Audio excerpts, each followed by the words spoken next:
Hey friends, it's Beth. Welcome back to the homestead. Today we're going to talk about projects. If you know me, you know that I love projects. And one question that I get a lot is how do you determine what projects you're going to do? And then also, how do you pay for it? We have been able to accomplish some pretty exciting projects here over the last 3 years, such as building our wood lean-to, building out our scullery, ton of pasture fencing. We've been working on restoring our barn, and all of that is thanks to using this system that I'm going to share with you. Also going to reveal the big project that we are going to be doing this year later on in the video after I go through some of the steps that we take when planning out a project. Now, a quick disclaimer, though I love to plan our projects and we do put a lot of thought into kind of deciding what's going to happen, we do from time to time have spontaneous projects that come up. So don't hold me to these standards, but if you are struggling to make some progress on your homestead and you feel like you're constantly being pulled in 20 different directions, then hopefully some of these tips will help. This is our method for planning, prioritizing, and budgeting for projects around our homestead. Step one is to take out a piece of paper and make two different columns.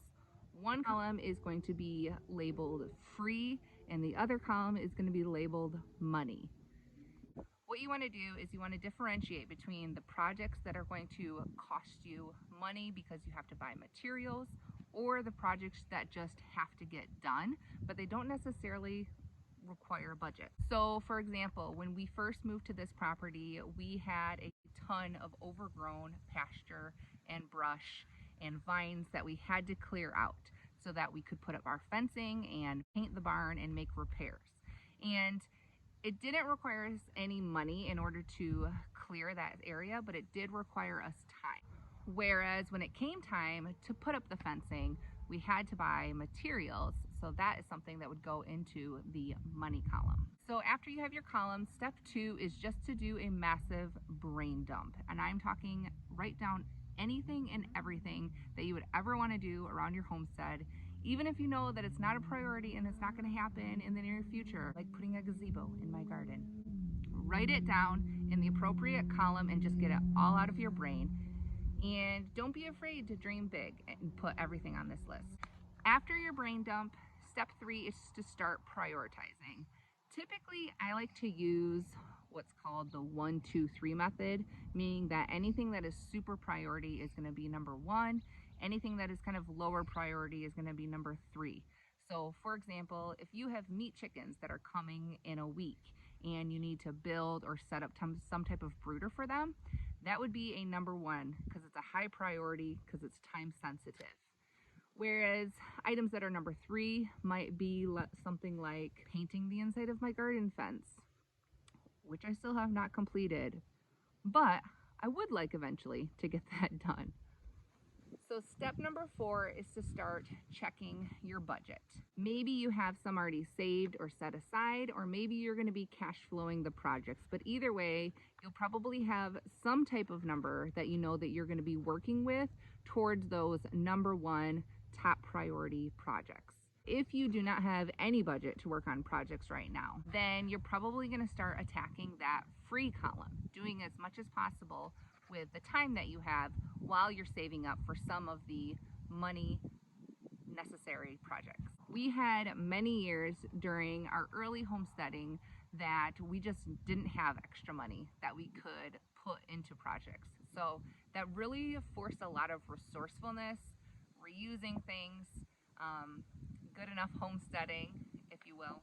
And I also focused on side incomes that I could generate for projects specifically. So besides the obvious ones like selling eggs or starting a CSA or doing home daycare or babysitting. There was a period of time where I flipped furniture and I taught natural childbirth classes and sold homemade crochet items or baked goods. There's a ton of different ways that you can generate a little bit of seed money for your projects and not take away from your regular family's budget. Tax season is always usually a pretty good time to do some projects too, because you can use the refund. You are in a season where your finances are really limited. I just want to encourage you to not let that be a limiting factor to continuing to grow your homestead. Be creative, be resourceful. Every little bit of income can add up. The next step then, once you have your budget figured out, is to make a game plan. And I like to plan out my projects kind of seasonally. So specifically in the spring and summertime, we will kind of make a general list of what we are going to focus on as a couple or as a family. And we usually try to balance a few like urgent, essential projects with some just for fun projects, because we have found that the just for fun projects, they just kind of help fuel the necessary but not very exciting project. Do not let analysis paralysis prevent you from making progress. At some point, you just have to make a decision. And if you physically can't do it, then draw out a hat or something. But choose so that you can move on to the next step, which is breaking down the project into steps. Well, you can get a second piece of paper to do this, but what I like to do is I write the project on the very top. And if I have a deadline, sometimes the deadline is just sometime before winter. Sometimes it's before next week when the chicks are coming. If you don't have a really hard deadline, I do think it's nice to kind of set something just to give you a little bit of vision of urgency. Once you have your deadline, then it's time to break down the project into different steps and be as specific and detailed as possible with this. So for example, if you are going to be painting a garden fence, then you can have things like buy the paint, wash your paint brushes, find the drop cloths, put the drop cloths in place, paint side number 1 on the outside, paint side number 1 on the inside, paint side number 2 on the outside, pull weeds along side number 1, pull weeds along the bottom of side number 2. I like to put my steps into things that I can accomplish in a 5 to 30 minute period. So that way, when I have small increments of time to work on it, I'm able to do some progress versus just looking at the project as a whole and not ever doing stuff because I don't have a big block of time. Because the reality is, we never have a big block of time to work on things. We have 7 kids and lots of other things going on. So we really just have to accept that things are going to get done in little bits and pieces here and there.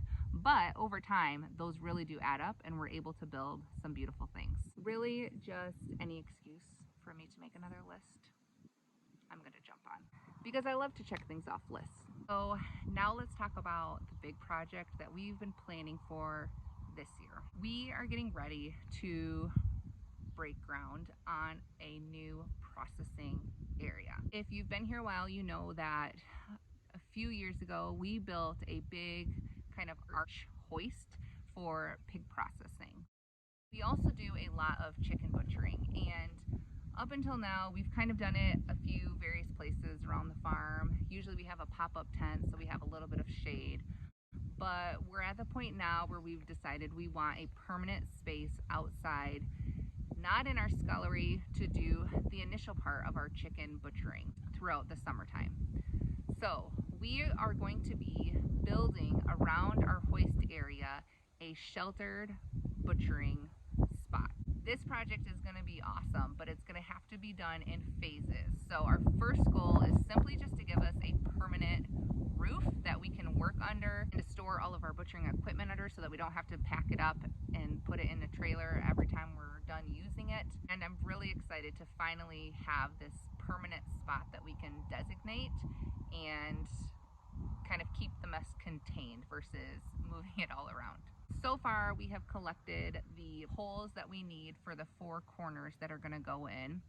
We're working on now making our materials list to get an order in for building the roof line. Then we are going to have to get some steel ordered for the roof. And then of course we're going to have to get the posts actually set in the ground. And we're also going to have to do some grading to make the ground level over here and potentially frame it out so that we can have it filled with some type of gravel so that we do not have to mow or maintain it. Eventually, we would love for this building to be completely enclosed so that we have a little bit more of a windbreak and shelter from weather, and especially when we're butchering in the wintertime, we just have that added level of protection. But our goal for this year is just to get some type of covered area to start.